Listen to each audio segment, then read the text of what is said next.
Three men, posing as HOA officials, attempted to force their way into a quiet suburban home in the dead of night. Concealed behind counterfeit badges and fabricated authority, they presumed no one would question them, that fear and confusion would silence the family within. However, they hadn't accounted for Mark Olson, a retired Navy SEAL and father, who drew a line they would come to regret crossing. The ensuing standoff and the ultimate delivery of justice were far from ordinary. It began with a knock, not frantic, not gentle, but 3 solid hits, as if the person at the door knew the house was asleep and didn't care. The digital clock on Kevin Olson's nightstand glowed 3:12 a.m. in soft red light, a time that feels inherently wrong. The 17-year-old stirred, unsure if the sound was real. Took a moment for his mind to catch up. Then came the second knock, louder, firmer, bypassing thought and heading straight for instinct. Kevin sat up, his heart skipping. The house was supposed to be still. This was Willow Creek, Florida. Things like this didn't happen here, not in their neighborhood. He held his breath and listened. Silence. Then a crash. Something downstairs hit the floor. Not just fell, but was knocked over. A shattering pop of ceramic or glass echoed from the hallway, followed by a faint thud, as if someone had brushed against a wall.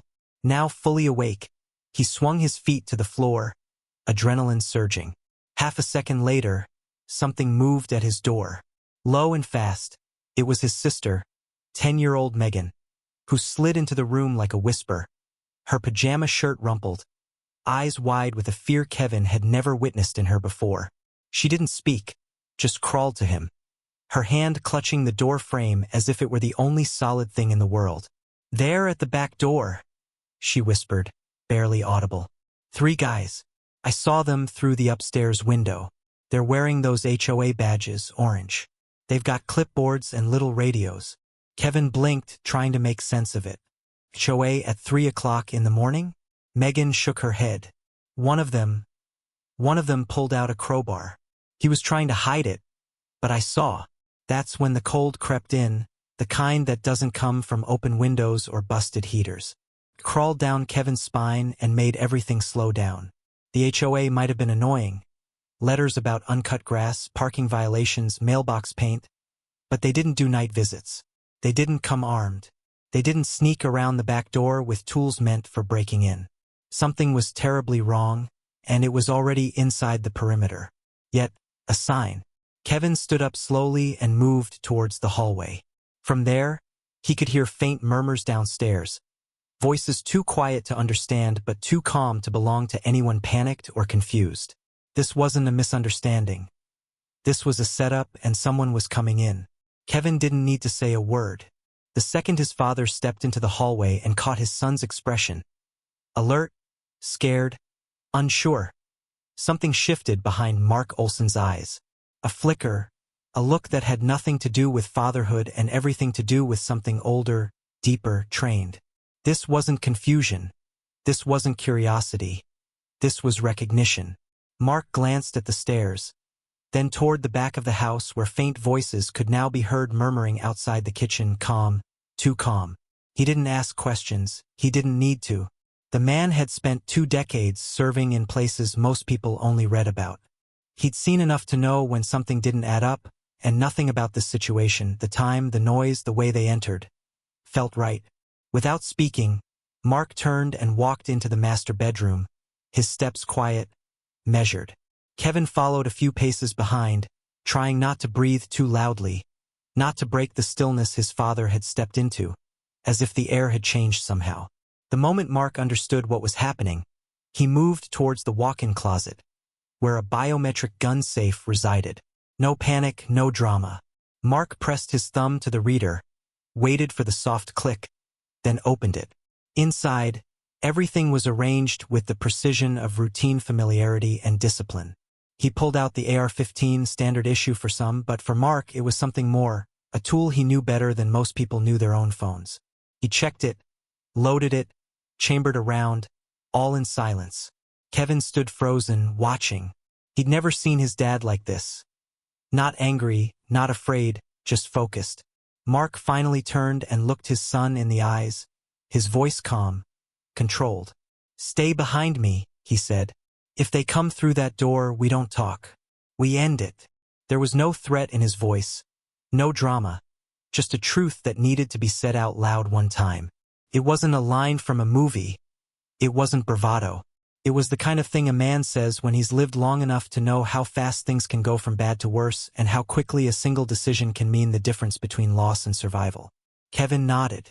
That was all Mark needed. He moved toward the hallway, his steps quiet but ready. Every part of him, body, breath, posture, said one thing loud and clear.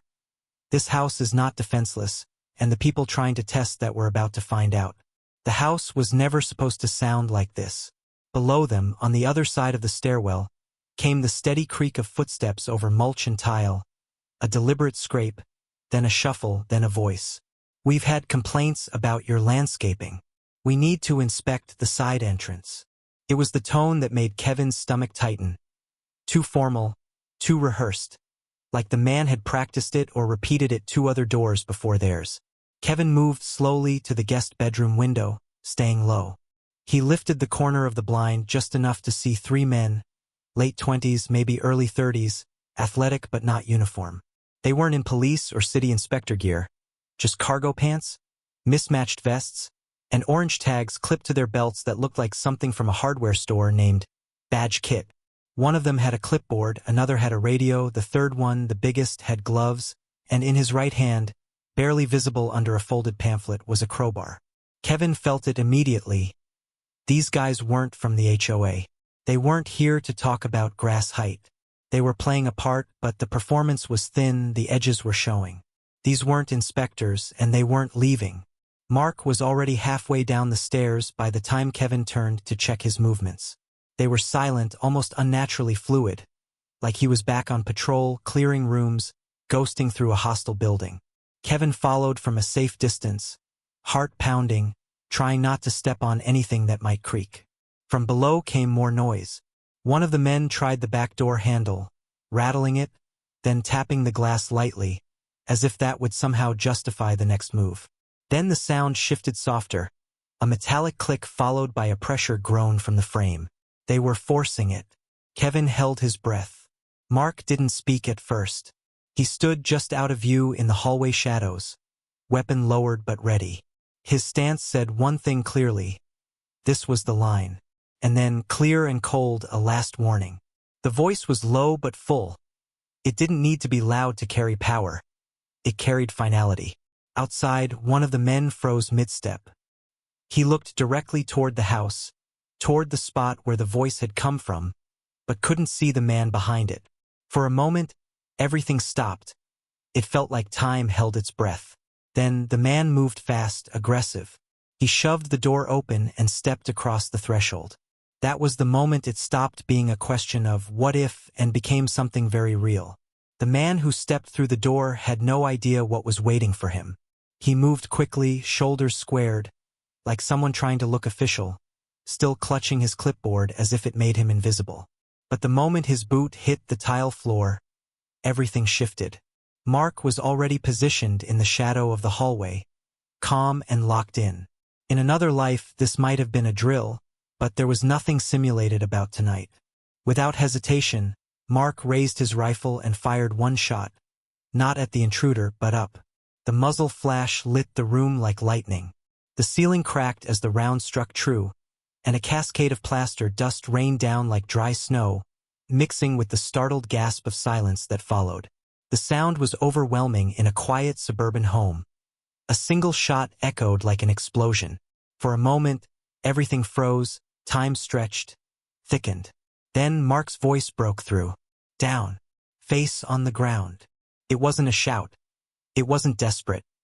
It was direct, sharp, trained. The voice of someone who had given orders in much worse situations and knew exactly when not to repeat himself. The man in the doorway flinched as the dust settled around him. His clipboard dropped to the floor with a dull clack, and then he turned.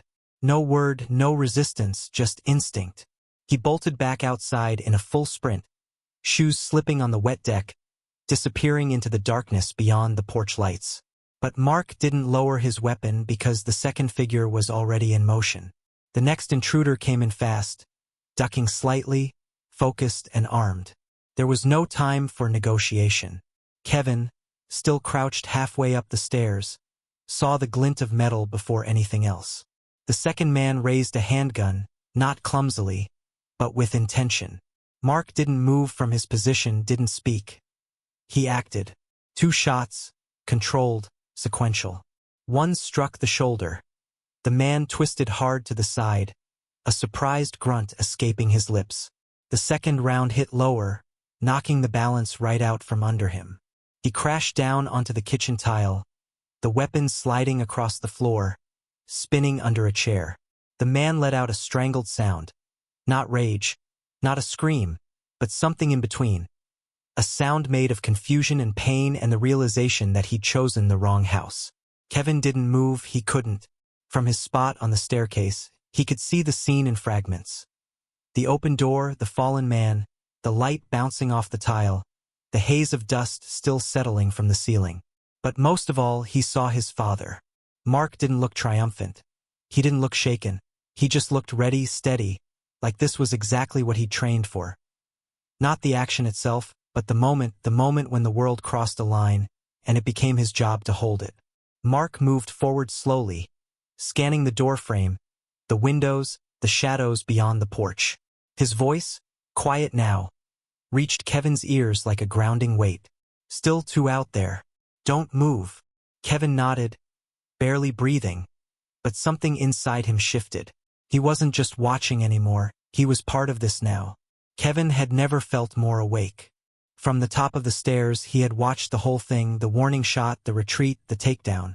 Every sound, every motion seemed louder, sharper. His father had moved like someone rewinding an old memory. Calm, efficient, unstoppable. And Kevin, he had stayed frozen, watching, processing, too afraid to move, too focused to look away until something shifted. A flicker of movement in the corner of his eye, the side window, the one near the dining room. Someone was trying to come in. The third man, the lookout, the one who'd stayed in the shadows while the others pushed forward. Now he was circling the house, seizing the distraction, thinking maybe the back entrance would be easier. Kevin's breath caught for a split second. He waited for his dad to notice, to call out, to move again, to handle it like he handled everything else. But Mark was still in the kitchen, weapon trained on the injured man, eyes on the door. There was no time. Kevin's feet were moving before he knew what he was doing.